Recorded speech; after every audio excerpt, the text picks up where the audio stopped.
नमस्कार दोस्तों, आज हम पढ़ेंगे भारतीय संविधान संशोधन अधिनियम के कुछ महत्वपूर्ण फैक्ट हैं जो हम पढ़ेंगे, जो सभी पेपरों में बहुत ही सहायता करेगी आप लोगों को। तो आज हम ये देख लेते हैं। जो 26 जनवरी 1950 को हमारा भारतीय संविधान लागू हुआ था, इसके उस समय जब लागू हुआ था उस समय भाग 3 में मूल अधिकार जो थे उसमें 7 मूल अधिकार थे। 7 मूल अधिकार थे। भाग 4 में डीपीएसपी था और भाग 20 में आर्टिकल 368 हमारे संविधान में बदलाव करने की शक्ति जो संसद में थी। जो भी संविधान में बदलाव होगी उसकी शक्ति संसद में थी। ये हमारे उस समय के प्रावधान थे 26 जनवरी 1950 को जब हमारा संविधान लागू हुआ था। अब दोस्तों हमारा आता है प्रथम संविधान संशोधन 1951। उस समय के जो प्रेसिडेंट थे डॉक्टर राजेंद्र प्रसाद थे और प्रधानमंत्री थे डॉक्टर जवाहरलाल नेहरू। इसमें सुधार किया गया कि भूमि सुधार एवं न्यायिक समीक्षा से जुड़े कानून, जो भी भूमि सुधार एवं न्यायिक सुरक्षा से जुड़े कानून हैं उसको नवी अनुसूची में डाला गया, जो कि ये हमारा है नवी अनुसूची में डाला गया। सामाजिक और आर्थिक तथा पिछड़े वर्गों की उन्नति को राज्यों को शक्ति प्रदान की गई। जो भी सामाजिक और आर्थिक तथा पिछड़े वर्ग की उन्नति जो भी थे उनकी उन्नति के लिए राज्यों को शक्ति प्रदान की गई। आर्टिकल 31 में ये कहा गया कि जमींदारी प्रथा के उन्मूलन हेतु जमीन जो भी है उसको सरकार वापस ले सकती है, जमीन उन्मूलन कर सकती है। यह आर्टिकल 31 का उल्लंघन नहीं होगा, इसमें ये प्रावधान किया गया। आर्टिकल 31B में कहा गया कि नवी अनुसूची में शामिल विषयों को न्यायालय में चुनौती नहीं दी जा सकती। जो भी नवी अनुसूची है उसमें शामिल विषयों को न्यायालय में चुनौती नहीं दी जा सकती। जैसे आर्टिकल 91 का जैसे ये है, जैसे वाक्य एवं अभिव्यक्ति, हमें भी वाक्य एवं अभिव्यक्ति की स्वतंत्रता है, लेकिन हर जगह वाक्य एवं अभिव्यक्ति की स्वतंत्रता नहीं मिल सकती। इस पर हमें 3 आधार जोड़े गए कि इस पर प्रतिबंध लगाए जा सकते हैं। पहला है लोक आदेश, दूसरा अपराध के लिए उकसाना, तीसरा है विदेशी राज्यों के साथ दोस्ताना संबंध रखना, ये हमारे लिए अपराध है। अब आता है आर्टिकल 19 इसमें राष्ट्रीयकरण को व्यापार और व्यवसाय के अधिकार का उल्लंघन नहीं माना जाएगा। राष्ट्रीयकरण को व्यापार और व्यवसाय के अधिकार का उल्लंघन नहीं माना जाएगा। अब आते हैं हम नेक्स्ट पेज। अब आता है हमारा तीसरा संविधान संशोधन। इसमें कहा गया है दोस्तों, ये है थर्ड संशोधन अधिनियम 1954। इसमें संसद को खाद्य पदार्थ के उत्पादन, आपूर्ति और वितरण पर नियंत्रण के लिए लोकहित में शक्तिशाली बनाया गया, इस पर नियंत्रण कर सकती है। और दूसरा है खाद्य पदार्थ, पशु चारा, कच्चा माल जिसमें है कपास के बीज, कच्चे जूट, ये सब हमारे संसद के लिए शामिल किया गया है कि ये इस पर शक्तिशाली बनाया गया है कि इस पर नियंत्रण रख सके, क्योंकि इसका ज़्यादा मिसयूज ना हो सके। अब आता है हमारा संविधान संशोधन 1955। तीसरा के बाद पांचवा आया दोस्तों, क्योंकि चौथा इतना इंपॉर्टेंट है नहीं, हम जो इंपॉर्टेंट है जो पेपर में पूछे जा सकते हैं हम वही करेंगे बस। अब आता है फिफ्थ संशोधन अधिनियम 1955 में जो हुआ था। इसमें आर्टिकल 3 में ये जोड़ा गया कि राष्ट्रपति को शक्ति प्रदान की गई कि वह राज्यों के क्षेत्र, सीमा, नामों में परिवर्तन वाले प्रस्ताव पे मत देने हेतु राज्य को विधानमंडलों की सीमा निर्धारित करे। क्योंकि ये जो भी राज्य को हमारे जो नए राज्य जोड़ने हैं, उनके नाम रखने हैं, उसको समय सीमा उसकी निर्धारित कर सकती है राष्ट्रपति। इसमें ये प्रावधान किया गया है। इसमें ये आता है 7th संशोधन अधिनियम 1956। इसमें ये किया गया है कि राज्यों का पुनर्गठन हो सकता है। 4 प्रकार के राज्यों का वर्गीकरण, क, ख, ग, घ, पहले 4 प्रकार के राज्य होते थे, इसको समाप्त कर दिया गया। इसमें 2 या 2 से अधिक राज्यों का एक ही उच्च न्यायालय का व्यवस्था किया गया है। जैसे 2 या 2 से अधिक राज्य हैं, जैसे हरियाणा और पंजाब, एक ही हाई कोर्ट है उन लोगों के लिए, तो वैसे ही प्रावधान किया है कि 2 या 2 से अधिक राज्यों के लिए एक उच्च न्यायालय हो सकता है। केंद्र शासित प्रदेशों में न्यायालयों के नाम का क्षेत्र विस्तार। इसमें केंद्र शासित प्रदेश है, इसमें न्यायालयों का जो न्याय क्षेत्र है उसका विस्तार किया गया है। केंद्र शासित प्रदेशों के लिए जो न्याय है, न्यायालयों के लिए न्याय क्षेत्र में विस्तार किया गया है। नोट है, फजल अली आयोग 1953 में गठन हुआ था और 1955 में इसकी रिपोर्ट पेश की गई थी। ये हमारा फजल अली आयोग था। इसमें अब फिर हमारा दोस्तों आता है हमारा 8वां संशोधन अधिनियम। 8वां संशोधन अधिनियम क्या है? इसमें आर्टिकल 334 में संशोधन किया गया। इसमें SC/ST आंग्ल भाषा, जो भी SC/ST आंग्ल भारतीय हैं, इनके लिए आरक्षण के लिए 1970 तक बढ़ा दिया गया। ये हर साल 10-10 साल के लिए आरक्षण SC/ST जो और आंग्ल भारतीय हैं उसके लिए 10-10 साल के लिए, फिर 1970 से फिर बढ़ाया गया 1980 से फिर 1990 से फिर सन 2000 तक, 1999 तक बढ़ाया गया। फिर ऐसे ही 2000 अब इस समय प्रेजेंट में 2030 तक बढ़ाया गया है। SC ST के जो भी आरक्षण है। फिर नई सरकार आएगी, फिर 2030 के बाद फिर 2040 तक होगी। अब आता है हमारा 9वां संविधान संशोधन, जो कि 1960 में हुआ था। इसमें भारतीय भूभाग के हस्ताक्षर की व्यवस्था की गई। इसमें भारतीय भूभागों के हस्ताक्षर की व्यवस्था की गई। इसमें क्या है, इस संविधान संशोधन द्वारा पश्चिम बंगाल के बेरीवरी, जो पाकिस्तान को, जो हमारा पूर्वी पाकिस्तान था, उसे पाकिस्तान को राजधानी करने का प्रावधान किया गया। इसमें जो भी हमारा बेरीवरी वाला जो भी हिस्सा था वो पाकिस्तान को वापस दिया गया, कुछ भाग लिया गया। मतलब ऐसे नियम बनाए जाते हैं कि जो भी हमारे थोड़ा डिस्प्यूट टाइप के हैं एरिया, उसको इधर से इसको दे देंगे, दूसरा ईस्ट दे देंगे देश को, ये वाला एरिया अपने हिस्से में ले लेंगे, ऐसा होता है। तो इसमें सुप्रीम कोर्ट ने कहा कि भारतीय भूभाग के विदेशी सरकार को सौंपना केंद्र सरकार की शक्ति नहीं है, इसके लिए संविधान संशोधन करना ही होगा। इसमें केंद्र सरकार नहीं कर सकती कि मतलब जो मन में चाहे वो कर ले। इसके लिए संसद में पूरा विधिवत इसका व्याख्या होना चाहिए, तब जाके ये कानून बनेगी। अब आता है हमारा दोस्तों 10वां संविधान संशोधन। 10वां संविधान संशोधन में क्या है, इसमें आर्टिकल 240 और अनुसूची 1 में संशोधन किया गया। इसमें दादर नागर हवेली जो भी है, दादर नगर हवेली को पुर्तगाल से वापस लेकर यूटी बनाया गया, यूनियन टेरिटरी बनाया गया। ये 10वां संविधान संशोधन है, जो कि 1961 में हुआ था। दोस्तों ये चीज़ याद कर लीजिए, 1961 में हुआ था 10वां संविधान संशोधन, जो कि आर्टिकल 240 और अनुसूची 1 में संशोधन किया गया। इसमें दादर नागर हवेली को पुर्तगाल से वापस लेकर यूटी बनाया गया। अब आता है हमारे 11वां संविधान संशोधन। 11वां संविधान संशोधन राष्ट्रपति और उपराष्ट्रपति को निर्वाचन के संबंध में स्पष्टीकरण है। राष्ट्रपति के निर्वाचन को आधार पर चुनौती नहीं दी जा सकती। ये निर्वाचक मंडल पूरी नहीं है, जब तक ये निर्वाचक मंडल पूरी नहीं है तब तक राष्ट्रपति के निर्वाचन के आधार पर चुनौती नहीं दी जा सकती। उपराष्ट्रपति की निर्वाचन प्रक्रिया में संशोधन। उपराष्ट्रपति के निर्वाचन प्रक्रिया में संशोधन संसद के दोनों सदनों की संयुक्त बैठक के बजाय निर्वाचक मंडल की व्यवस्था बनाई गई। इसमें संसद के दोनों सदनों की नहीं, इसमें निर्वाचक मंडल की व्यवस्था की गई, जो कि जो चुनाव कराएगी। अब आता है दोस्तों 12वां संविधान संशोधन 1962। 12वां संविधान संशोधन 1962 में जो हुआ था, जो आर्टिकल 240 और अनुसूची 1 में इसमें फिर संशोधन किया गया। इसमें ये संशोधन किया गया कि दमन, गोवा, दीव, जो पुर्तगाल से लेकर केंद्र शासित प्रदेश इसमें बनाया गया था। इसमें उस समय दादर नागर हवेली को बनाया गया था, इसमें गोवा, दमन, दीव को पुर्तगाल से वापस लेकर केंद्र शासित प्रदेश बनाया गया था। अब हमारा आता है नेक्स्ट 17वां संविधान संशोधन। 17वां संविधान संशोधन में 9वीं अनुसूची का दायरा जो है बढ़ा दिया गया है। 9वीं अनुसूची का ये राज्य केरल राज्य, मद्रास राज्य द्वारा पारित भूमि सुधार कानूनों और संवैधानिक संरक्षण प्रदान करने की सकता, ताकि न्यायालयों को चुनौती न दी जा सके। इसमें जो केरल राज्य है और मद्रास राज्य द्वारा पारित भूमि सुधार कानून, जो कि इन्होंने भूमि सुधार कानून को संवैधानिक संरक्षण प्रदान की थी, उसके न्यायालयों में चुनौती न दी जा सके, इसके लिए इसको 9वीं अनुसूची का दायरा बढ़ाया गया और इसके लिए संविधान संशोधन किया गया कि जो भूमि के लिए जो कानून नए नए आ रहे थे कि इतने 30 एकड़ से ज़्यादा ज़मीन नहीं रख सकते, इसके लिए इन्होंने क्या किया कि इन्होंने न्यायालयों में चुनौती देने के लिए ऐसा कर दिया कि चुनौती दे ही नहीं जा सकती, ऐसा इन्होंने कर दिया। और इसमें जो आता है सज्जन सिंह बनाम राजस्थान सरकार 1965 में जो कि मामला हुआ था, इसमें ST के संवैधानिक मान्यता प्रदान की गई थी। सुप्रीम कोर्ट ने जो होता है संवैधानिक मान्यता प्रदान की थी कि इसमें 30 एकड़ से ज़्यादा ज़मीन नहीं रख सकता। इसी केस में यहाँ पे हुआ था ये लड़ाई, जो भी हमारा ये केस हुआ था। अब आता है 18वां संविधान संशोधन 1966। उसमें प्रधानमंत्री हमारी बन गई थी इंदिरा गांधी और प्रेसिडेंट थे हमारे डॉक्टर सर्वपल्ली राधाकृष्णन।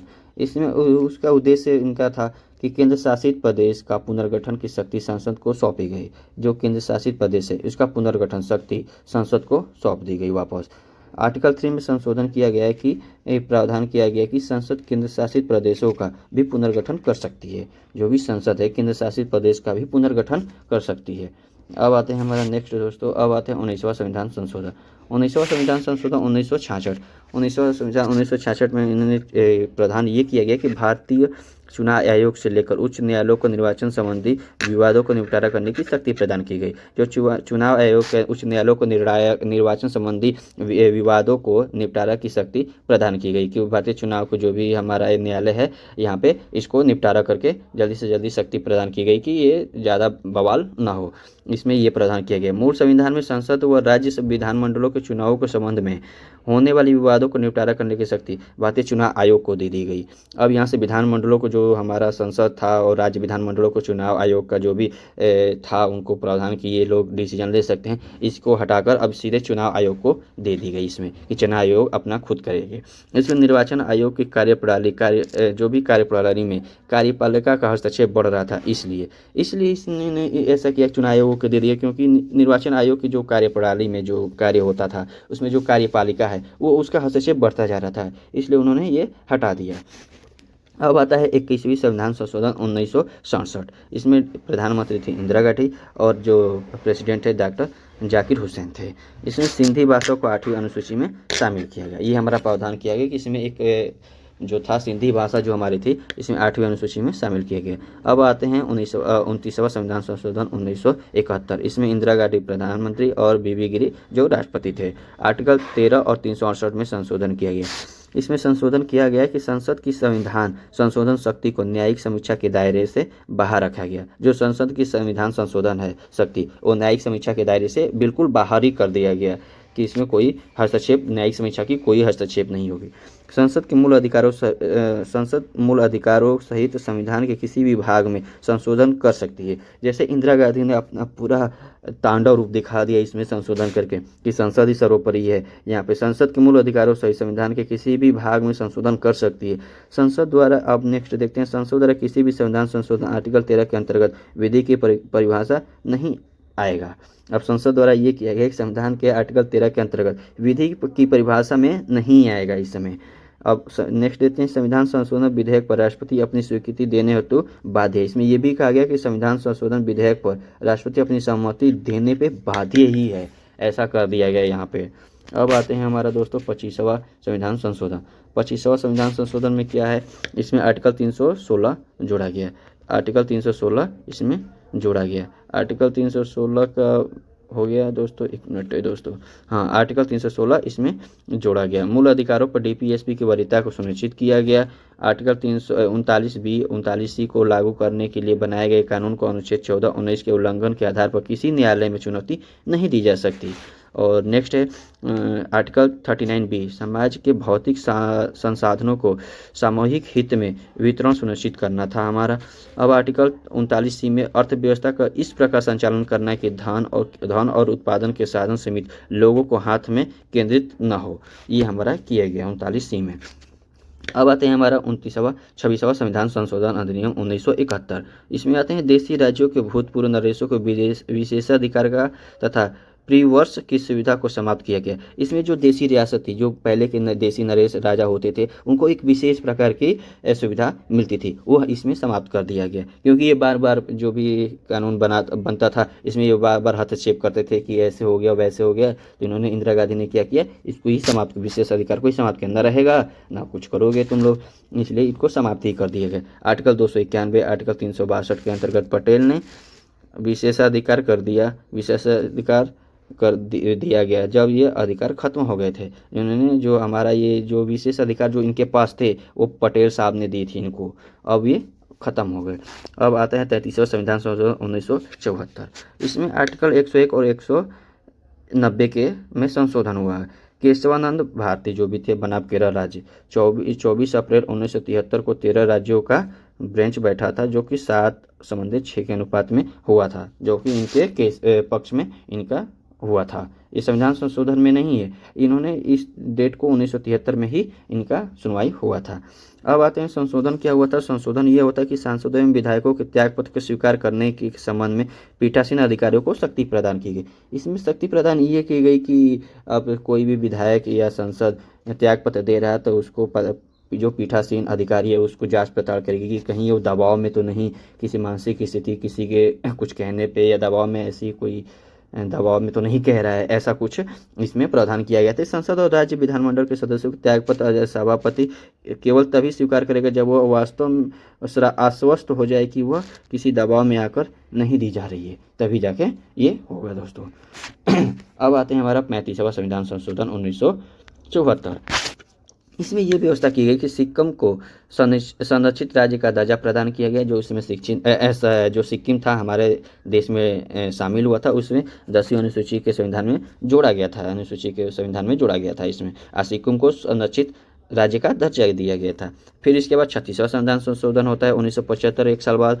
इसमें यह किया गया कि सिक्किम को पूर्ण राज्य का दर्जा प्रदान किया गया तथा 7वीं अनुसूची को समाप्त कर दिया गया। जो 7वीं अनुसूची है वो खत्म कर दिया गया, सॉरी 10वीं अनुसूची जो भी है उसको ख़त्म कर दिया गया, जो कि सिक्किम को पूर्ण राज्य का दर्जा मिल गया। अब आता है हमारा 38वां संविधान संशोधन 1975। इसमें क्या है दोस्तों, इसमें आपातकाल की घोषणा तथा अध्यादेश को न्यायिक समीक्षा के दायरे से बाहर कर दिया गया। जो अभी आपातकाल है वो अध्यादेश के न्यायिक समीक्षा के दायरे से बाहर कर दिया गया कि ये उसके न्यायिक समीक्षा के आदेश अंतर्गत नहीं आएगी। आर्टिकल 352 के अंतर्गत राष्ट्रपति द्वारा की गई आपातकाल की घोषणा न्यायिक समीक्षा के दायरे से बाहर कर दिया गया। वही कह रहा है कि राष्ट्रपति की जो भी की गई आपातकाल की घोषणा न्यायिक समीक्षा के दायरे से बाहर हो गया। अब आर्टिकल 123 के अंतर्गत राष्ट्रपति, आर्टिकल 213 के अंतर्गत राज्यपाल द्वारा जारी किए गए अध्यादेश को भी न्यायिक समीक्षा के दायरे से बाहर कर दिया गया। ये भी कर दिया कि राज्यपाल के कहने पर भी अब ये राष्ट्रपति न्यायिक समीक्षा के दायरे से बाहर कर दिया गया, अब कुछ नहीं कर पाएगा। ये सर्वोपरि अपने इंदिरा गांधी जी ने सर्वोपरि अपने आप को बनाने के लिए ही सारे नियम लागू कर रही हैं। अब आता है 39वां संविधान संशोधन 1975। इसमें दोस्तों ये है कि निर्वाचन संबंधी विवादों को सुप्रीम कोर्ट को अधिकारिता से बाहर कर दिया। जो भी निर्वाचन संबंधी विवाद है उसे सुप्रीम कोर्ट को यहाँ पे ये देखिए, यहाँ पे सुप्रीम कोर्ट को भी बाहर कर दिया। यहाँ पे राष्ट्रपति, उपराष्ट्रपति, प्रधानमंत्री, लोकसभा अध्यक्ष के निर्वाचन संबंधी विवादों को सुप्रीम कोर्ट के अधिकार से बाहर कर दिया, यहाँ भी बाहर कर दिया गया। ऐसे विवाद की सुनवाई संसदीय विधि द्वारा स्थापित एवं समिति द्वारा किए गए जाने का प्रावधान किया गया। ऐसे विवाद जो सुनवाई संसदीय विधि द्वारा स्थापित एवं समिति द्वारा किए गए थे, जो किए जाने वाले प्रावधान थे, इसको भी बाहर कर दिया गया। अब आते हैं हमारा नेक्स्ट दोस्तों, अब आता है 42वां संविधान संशोधन।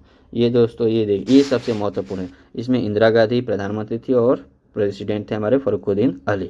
ये हमारा बहुत ही इंपॉर्टेंट है संविधान संशोधन, जो कि इसे मिनी कॉन्स्टिट्यूशन भी कहा जाता है। इसमें 7वीं अनुसूची में संशोधन किया गया। इसे सबसे बड़ा संविधान संशोधन कहते हैं। इसे लघु संविधान भी कहते हैं। संशोधन मूलतः स्वर्ण श्रेणी आयोग की सिफारिशों पे ये की गई थी। उद्देशिका में 3 शब्द जोड़े गए थे, समाजवाद, पंथ निरपेक्ष और अखंडता। ये 3 शब्द जोड़े गए थे। उद्देशिका के 3 शब्द जोड़े गए उद्देशिका के जो 3 शब्द जोड़े गए थे, ये हमारे समाजवाद, पंथ निरपेक्ष और अखंडता, ये 3 चीज़ जोड़े गए थे। भाग 4 क में आर्टिकल 51 का 10 मूल कर्तव्य जोड़े गए थे यहाँ पे, और भाग 14A जोड़ा गया था। राष्ट्रपति मंत्रिपरिषद की सलाह मानने के लिए बाध्यकारी हो गया। यहाँ पे जो भी राष्ट्रपति मंत्रिपरिषद की सलाह मानने के लिए बाध्यकारी हो गया। शिक्षा, वन्य जीवों एवं पहाड़ियों को संरक्षण, नापतोल, न्याय, प्रशासन को राज्य सूची से समवर्ती सूची में जोड़ा गया था। जो भी है इसे जोड़ा गया था। प्रशासनिक तथा अन्य प्राधिकरणों का गठन अनुच्छेद 323A के तहत किया गया। संविधान संशोधन न्यायिक समीक्षा के दायरे से बाहर कर दिए गए। अभी संविधान संशोधन है और न्यायिक समीक्षा के दायरे से भी बाहर कर दिया गया। अब आते हैं नेक्स्ट, लोकसभा तथा राज्य विधानसभा का वर्गीकरण 5 साल से बढ़कर 6 साल कर दिया गया। इसमें नीति निर्देशक तत्व को लागू करने के लिए मूल अधिकारों का उल्लंघन करने वाले कानून को न्यायिक समीक्षा नहीं दी गई। यहाँ पे जो भी मूल अधिकारों को उल्लंघन करने वाले कानून थे उनको हटा दिया गया। जिसमें राज्य में राष्ट्रपति शासन की अवधि को एक बार में 6 माह से बढ़ाकर 1 वर्ष किया गया। जो कि राज्य में जो भी राष्ट्रपति शासन की अवधि है एक बार में 6 माह से, जो 6 माह में एक बार लगा सकता है, वो उससे बढ़ाकर 1 साल कर दिया। 1 साल में अब एक ही बार लगेगा। ये हमारा इन्होंने कर दिया। इसमें 3 नीति निर्देशक तत्व जोड़े गए, जिसमें समान न्याय और निःशुल्क विधिक सहायता, उद्योग और प्रबंधन के लिए कर्मचारियों की पदभागिता और पर्यावरण संरक्षण, संवर्धन, वन्य जीवों का संरक्षण करना 48A के अंतर्गत किया गया। ये हमारा है। नेक्स्ट हमारा है दोस्तों, नेक्स्ट हमारा है आर्टिकल 368(4). संसद द्वारा किए गए संविधान संशोधन को किसी न्यायालय में चुनौती नहीं दी जा सकती। यहाँ जो संसद द्वारा जो संविधान संशोधन किया गया वो न्यायालय के किसी भी चुनौती नहीं दी जा सकती किसी भी न्यायालय में। अब आर्टिकल आता है 368 का 5। इसमें संसद की संविधान संशोधन की शक्ति पर किसी प्रकार का निर्बंधन नहीं होगा, कोई प्रकार की कोई बंधन नहीं होगा यहाँ पे। अब जो भी संसद जो संविधान संशोधन कर देगी। अब हमारा दोस्तों आते हैं 44वां संविधान संशोधन 1978। इसमें पीएम थी मोरारजी देसाई, नीलम संजीवा रेड्डी जो प्रेसिडेंट थी। संपत्ति के अधिकार को मूल अधिकार से हटाकर संवैधानिक अधिकार बनाया गया आर्टिकल 301 के तहत। आर्टिकल 352 में आंतरिक मामलों को अशांति को हटाकर सशस्त्र विद्रोह में जोड़ा गया। इसमें राष्ट्रपति द्वारा कैबिनेट की लिखित सिफारिश के आधार पर आपात की घोषणा की गई। आर्टिकल 356 के तहत राष्ट्रपति शासन की 3 वर्ष की सीमा को समाप्त करके अवधि 1 वर्ष कर दी गई। वर्ष की अवधि को विस्तार करने हेतु के लिए 2 शर्तें जो कि लगाया गया। आर्टिकल 352 के अंतर्गत आपातकाल लाए गए। चुनाव आयोग की यह प्रमाणित कर दे कि वर्तमान समय में राज्य चुनाव करवाना संभव नहीं है। अगर चुनाव आयोग यह प्रमाणित कर दे वर्तमान समय में राज्य में चुनाव करवाना संभव नहीं है तो नहीं होगा। इसमें लोकसभा का कार्यकाल पुनः 5 वर्ष कर दिया गया, जिसमें वहाँ पे जो इंदिरा गांधी ने 42वें संविधान संशोधन में 6 वर्ष कार्यकाल किया था लोकसभा का, इसमें पुनः 5 साल कर दिया गया। राष्ट्रपति मंत्रिपरिषद को एक बार पुनर्विचार हेतु कह सकता है। इसमें उन्होंने राष्ट्रपति को भी बोल दिया था कि इन्होंने कोई कुछ नहीं, बाध्य है एकदम संसद जो बना देगी, लेकिन यहाँ पे फिर कर देगी राष्ट्रपति पुनर्विचार के लिए कह सकता है। आर्टिकल 20 और 21 के द्वारा मूल अधिकारों को राष्ट्रीय जो मूल अधिकार है उस राष्ट्रीय आपातकाल के दौरान निलंबित नहीं किया जा सकता। जो अभी राष्ट्रपति जो आपातकाल लगाएगा उसके दौरान निलंबित नहीं कर सकता। अब आते हैं हमारा नेक्स्ट में दोस्तों राष्ट्रपति, उपराष्ट्रपति, प्रधानमंत्री जो तथा अध्यक्ष के निर्वाचन संबंधी विवादों पर अंतिम निर्णय लेने के लिए पुनः सुप्रीम कोर्ट को सौंप दी गई। जो भी राष्ट्रपति, उपराष्ट्रपति, प्रधानमंत्री तथा अध्यक्ष के निर्वाचन संबंधी विवाद थे उसमें सुप्रीम कोर्ट को फिर से शक्ति दी गई। अब हमारा नेक्स्ट आता है 49वां संविधान संशोधन 1984। इसमें दोस्तों है हमारा कि इसमें जो पीएम थे उसमें राजीव गांधी और जो प्रेसिडेंट थे ज्ञानी जैल सिंह थे। इसमें 6वीं अनुसूची का विस्तार किया गया। 6वीं अनुसूची में त्रिपुरा को भी शामिल किया गया और 4 राज्य असम, मेघालय, त्रिपुरा और मिजोरम, असम हो गया, मेघालय हो गया, त्रिपुरा और मिजोरम को शामिल किया गया। अब आता है 52वां संविधान संशोधन। इसमें दल बदल कानून हेतु 10वीं अनुसूची में जोड़ी गई, जो भी दल बदल की कानून है इसमें जोड़ी गई। 61वां संविधान संशोधन 1989। इसमें राजीव गांधी पीएम थे और प्रेसिडेंट थे आर वेंकट रमण। इसमें मतदान की आयु 21 से घटाकर 18 वर्ष की गई। अब आता है 65वां संविधान संशोधन 1990। इसमें चंद्रशेखर जी प्रधानमंत्री थे और वेंकट रमण जो हमारे थे वो प्रेसिडेंट थे। वो अनुसूचित जाति अनुसूचित जनजाति आयोग का गठन आर्टिकल 338 में संशोधन किया गया। इसमें मूल अधिकारों में अनुसूचित जाति तथा जनजाति के लिए विशेष अधिक्रमण का प्रावधान किया गया। इसमें मूल अधिकार में अनुसूचित जाति और जनजाति के लिए विशेष प्रावधान किया गया। अब आते हैं हमारा दोस्तों 69 संविधान संशोधन। इसमें ये 1991। इसमें दिल्ली को केंद्र शासित प्रदेश का विशेष दर्जा दिया गया था। आर्टिकल 239 डबल ए और आर्टिकल 239 का ए भी जोड़ा गया। इसमें दिल्ली के लिए विधानसभा गठन का प्रावधान किया गया। इसमें आता फिर नेक्स्ट आता है 71वां संविधान संशोधन 1992। इसमें नरसिंह राव जो थे हमारे प्रधानमंत्री और शंकर दयाल शर्मा जो हमारे थे प्रेसिडेंट थे। इसमें कोंकणी, मणिपुरी, नेपाली भाषा को 8वीं अनुसूची में शामिल किया गया, जिसमें उस समय भाषा 18 हो गई थी। फिर 73वां संविधान संशोधन 1992 फिर आता है। इसमें आता है कि भाग जो 9 है पंचायत की है जो 18वीं अनुसूची में जोड़ी गई, इसको 11वीं अनुसूची में जोड़ी गई थी। इसमें 29 विषय हैं। आर्टिकल 243 से लेकर 243 ओ तक ये जोड़ा गया। आर्टिकल 280 बीबी का जो इसमें ये जोड़ा गया इस संविधान में। अब इसके अंदर क्या क्या प्रावधान है उसमें ज़्यादा ही वीडियो बन जाएंगे दोस्तों, इसलिए हम उसको अलग से पढ़ेंगे जो भी आर्टिकल हैं। अब आता है 74वां संविधान संशोधन 1992।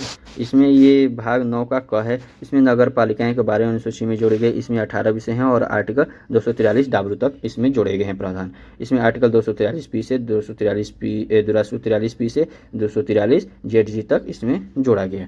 अब आता है 77वां संविधान संशोधन 1995। इसमें नरसिंह राव जो हमारे प्रधानमंत्री थे और शंकर दयाल शर्मा। इसमें अनुच्छेद 14 का ए और ST के लिए पदोन्नति का आरक्षण किया गया। पदोन्नति के लिए ये मतलब कि उनके भविष्य में अच्छा कुछ हो, इनके लिए आगे बढ़ें, पद उनके लिए कुछ विशेष प्रावधान किया गया, इसके लिए उनको SC ST के लिए प्रावधान किया गया। अब आता है हमारे दोस्तों 81वां संविधान संशोधन। इसमें जो वाजपेयी जी हमारे प्रधानमंत्री थे, इसमें प्रधानमंत्री थे वाजपेयी जी प्रधानमंत्री थे और KR नारायण हमारे राष्ट्रपति थे।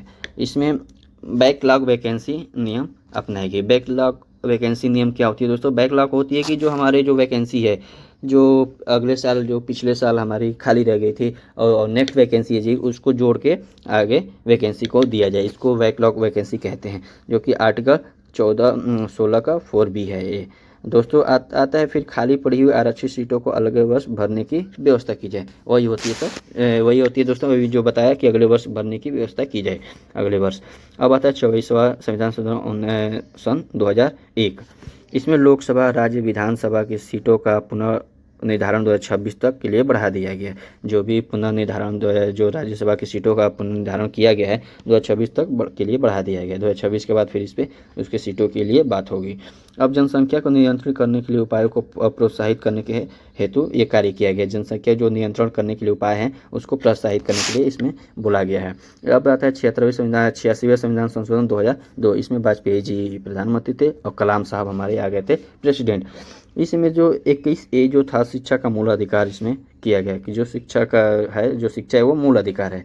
आर्टिकल 45 राज्य जो है 6 से 14 वर्ष के सभी बालकों को देखभाल और प्रारंभिक शिक्षा का व्यवस्था करेगा, इसमें ये बोला गया। और आर्टिकल 51 का जोड़ा गया इसमें दोस्तों। अब आते हैं 89वां संविधान संशोधन। इसमें दोस्तों ये किया गया कि ST SC के लिए अलग आयोग का गठन किया गया। ST के लिए, सॉरी ST बोल दिया मैंने, ST के लिए अलग आयोग का गठन किया गया। पहले 338 अनुसूचित जाति जनजाति का आयोग था पहले, लेकिन अब इनके लिए अलग से एक आयोग का गठन किया गया। आर्टिकल 338 अनुसूचित जाति के लिए राष्ट्रीय आयोग का गठन का प्रावधान किया गया। आर्टिकल 338A के अनुसूचित जनजाति के लिए एक राष्ट्रीय आयोग का गठन किया गया दोस्तों। अब आते हैं हमारा नेक्स्ट। अब आता है 91वां संविधान संशोधन और 2003। इसमें दल बदल कानून संशोधन है। इसमें 2/3 को बदल कर अगर 2/3 पर बदल कर सकते हैं, दल बदल कर सकते हैं। अगर 2/3 पर नहीं है तो उस पर बाहर कर दिया जाएगा और फिर वो मंत्रिपरिषद में शामिल कभी नहीं होगा। अब कोई भी दल बदल करना चाहता है दोस्तों, यहाँ पे ऐसे समझिए, अब कोई भी विधायक या मंत्री है दल बदल करना चाहता है, दूसरी पार्टी में जाता है, अगर 2/3 तिहाई पर करते हैं, मेजोरिटी है उनकी दल बदल करने की, तब तो वो कर सकते हैं। अगर 2/3 उनकी मेजोरिटी नहीं है फिर भी उन्होंने कर दिया तो फिर वो उनको बाहर कर दिया जाएगा और फिर वो मंत्री भी नहीं बन सकते। ऐसा प्रावधान किया गया दोस्तों, ये हमारा था प्रावधान। इसमें मंत्रिपरिषद प्रधानमंत्री सहित लोकसभा के कुल सदस्य के 15% से अधिक नहीं हो सकती। राज्यसभा के संबंध में भी यह प्रावधान किया गया, जो कि ये दल बदल की कानून है। इसमें राज्यों के मंत्रिपरिषद की सदस्य संख्या मुख्यमंत्री सहित न्यूनतम 12 सदस्य निर्धारित की गई। कोई सांसद या विधायक दल बदल के आधार पर अपनी सदस्यता खो देता है तो वह मंत्री पद धारण करने के लिए भी अयोग्य होगा। अभी जो बताया कि वो फिर मंत्री भी नहीं बन सकता है, जो दल बदल के कानून के अधीन निकल गया बाहर। ये हमारा है, आता है आर्टिकल जो हमारा लोकसभा, आर्टिकल 75(1) का, आर्टिकल 164 का राज्य विधानसभा और आर्टिकल 361 का। अब हमारा आता है 92 संविधान संशोधन 2003।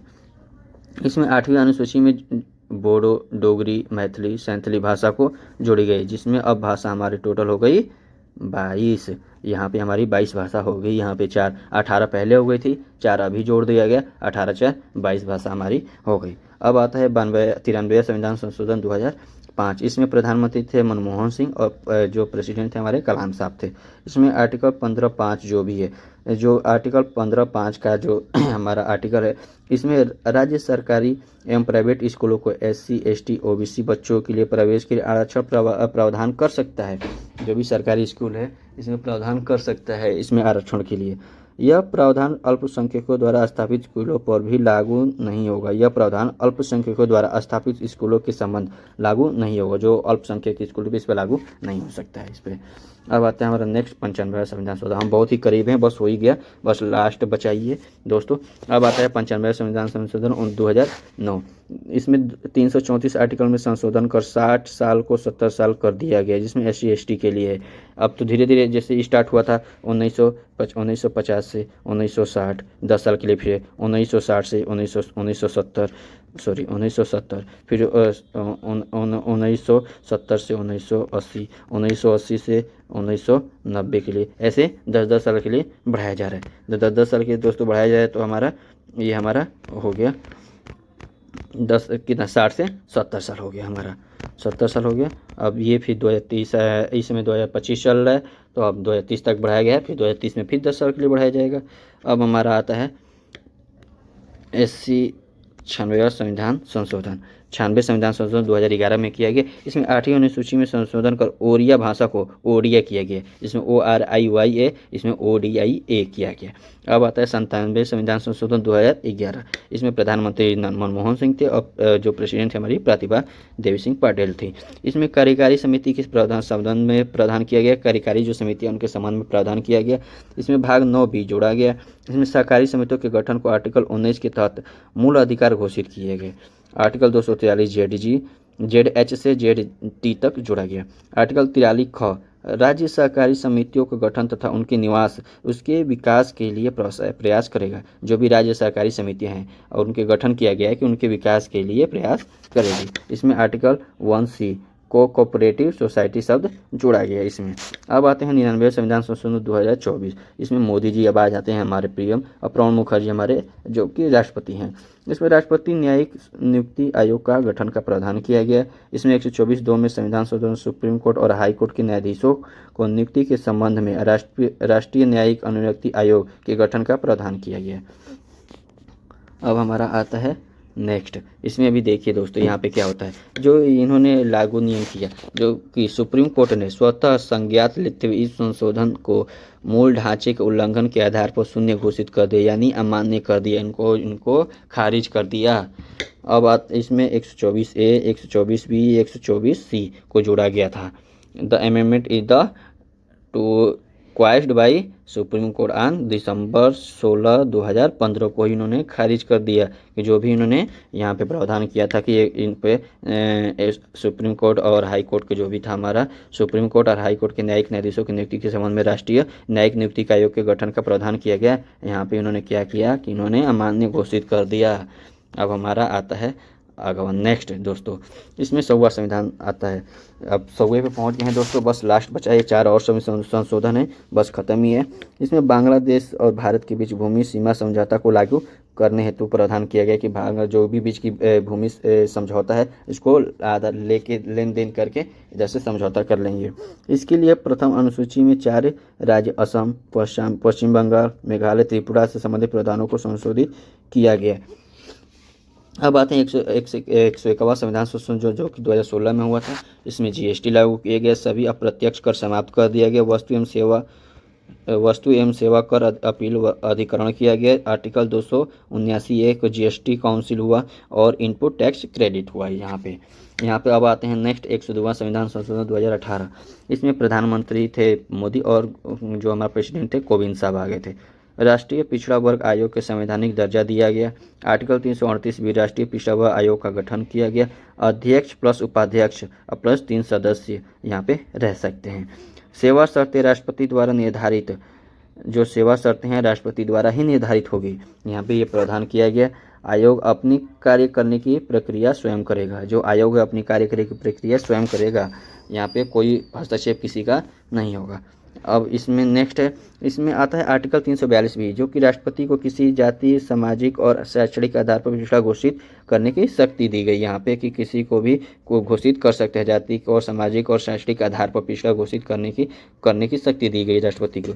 यहाँ पे सामाजिक और शैक्षिक दृष्टि के पिछड़े वर्ग के लिए सुरक्षा उपाय संबंधी मामलों को जांच और निगरानी करने का अधिकार दिया गया। अब हमारा आता है 103वां संविधान संशोधन जो कि 2019 में हुआ था। इसमें आर्थिक रूप से कमजोर वर्गों के लिए जो कि EWS है इसका आरक्षण दिया गया। आर्टिकल 16(6) के सामान्य वर्ग हेतु 10% का आरक्षण दिया गया। अब केंद्र और राज्य की शिक्षा के क्षेत्र में सरकारी नौकरियां, चुनाव, कल्याणकारी योजनाएं में हर वर्ष की हिस्सेदारी सुनिश्चित करना, यहाँ पे संशोधन किया गया। अब आता है 104वां और 104वां संविधान संशोधन 2019। यहाँ पे आता है दोस्तों, यहाँ पे आर्टिकल 334 का संशोधन किया गया। अनुसूचित जाति जनजाति के लिए लोकसभा और राज्य विधानसभा में सीटों का आरक्षण को लेकर 26 जनवरी 2030 तक कर दिया गया है। यहाँ पे जो भी सीटें हैं 2030 तक की बढ़ा दिया गया है सीटों के लिए, अनुसूचित जाति और जनजातियों के लिए। इसमें लोकसभा और राज्यसभा के विधानमंडलों में भारतीय आंग्ल समुदाय के जो मनोनीत संबंधी प्रावधान थे उसको समाप्त कर दिया गया। अमनोनीत संबंधी प्रावधान यहाँ पे नहीं रहेंगे। भारतीय आंग्ल समुदाय के जो भी थे यहाँ पे खत्म कर दिए गए। दोस्तों यही हमारा था भारतीय जो 104वें संविधान संशोधन 2019 का, ये हमारा ख़त्म हो गया। ये आपको वीडियो पसंद है तो लाइक करना, शेयर करना, प्लीज़ सब्सक्राइब करना। धन्यवाद, क्योंकि आपके लिए बहुत मेहनत करें दोस्तों। यहाँ पे एक एक चीज़ एक एक किताब से केवल पॉइंट टू पॉइंट जो क्वेश्चन पूछ सकता है वो मैंने उठा के आपको लिए नोट करवाया है। इसके लिए एक लाइक तो बनता है दोस्तों। सब्सक्राइब करना मत भूलना दोस्तों। थैंक यू, धन्यवाद।